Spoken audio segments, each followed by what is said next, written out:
जय जय श्री हरिवंश।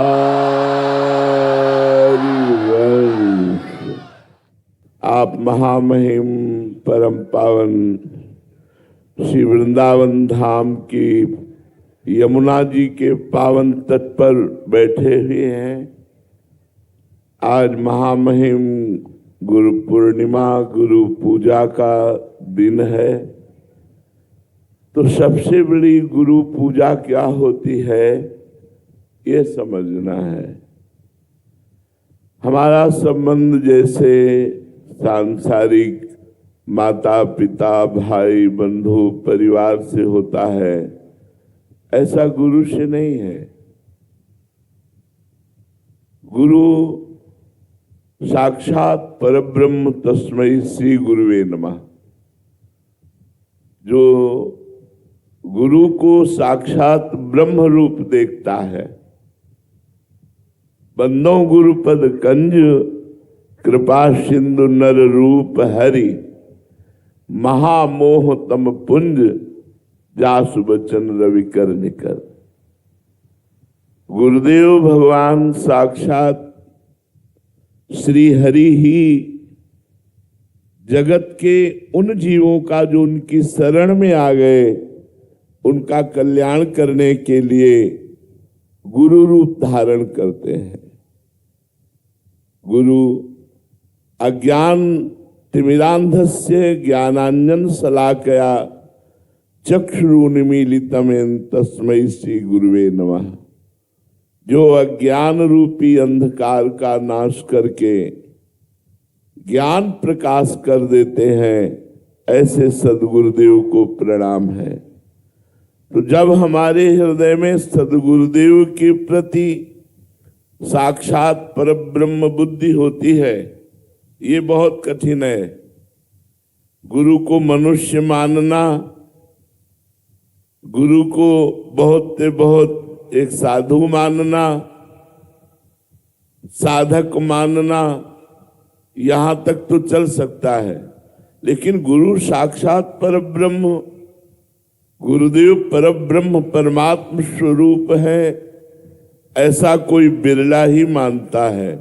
और वही बिरला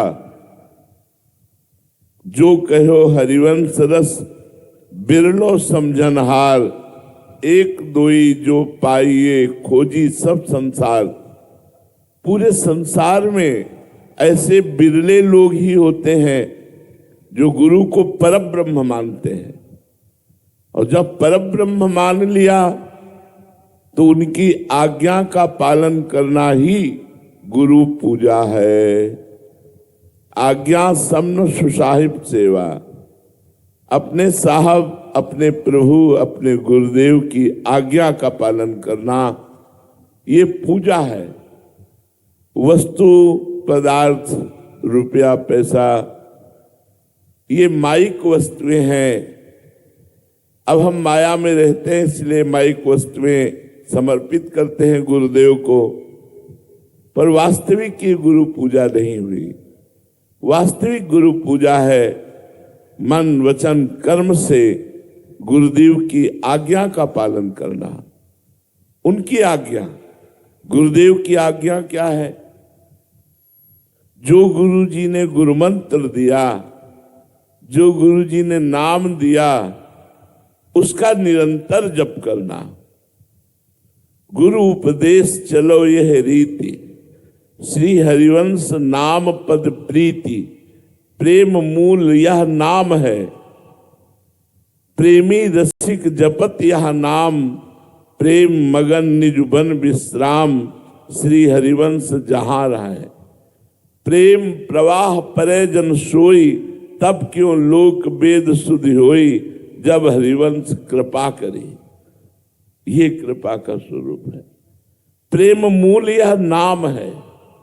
जो गुरुदेव ने नाम दिया, उसी नाम ने हमारे हृदय में प्रिया प्रीतम का जो दुर्लभ प्रेम है वो प्रकाशित किया।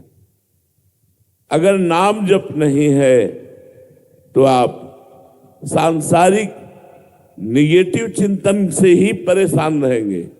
नकारात्मक चिंतन अशांत चित्त, भोगों की प्रबल लालसा और निराशा, दुख, चिंता, शोक, भय, मृत्यु, ये आपको परेशान करेंगे। इन्हीं से बचने के लिए हम गुरुदेव की शरण होते हैं। यदि हम गुरुदेव की बात मान जाएं और प्रतिपल नाम जप करें, कैसा? नाम श्वास दो बिलक चलत है, इनको भेद न मोह को भावे, श्वास ही नाम, नाम ही श्वासा, नाम श्वास को भेद मिटावे। बोले श्वास में नाम नहीं चल रहा, जीवन बेकार है। अगर प्रत्येक श्वास में राधा राधा राधा, बस जीवन सार्थक हो जाएगा। इसी से निकुंज मिल जाएगा, इसी से परम पद मिल जाएगा, इसी से आवागमन चक्र से मुक्त हो जाएंगे।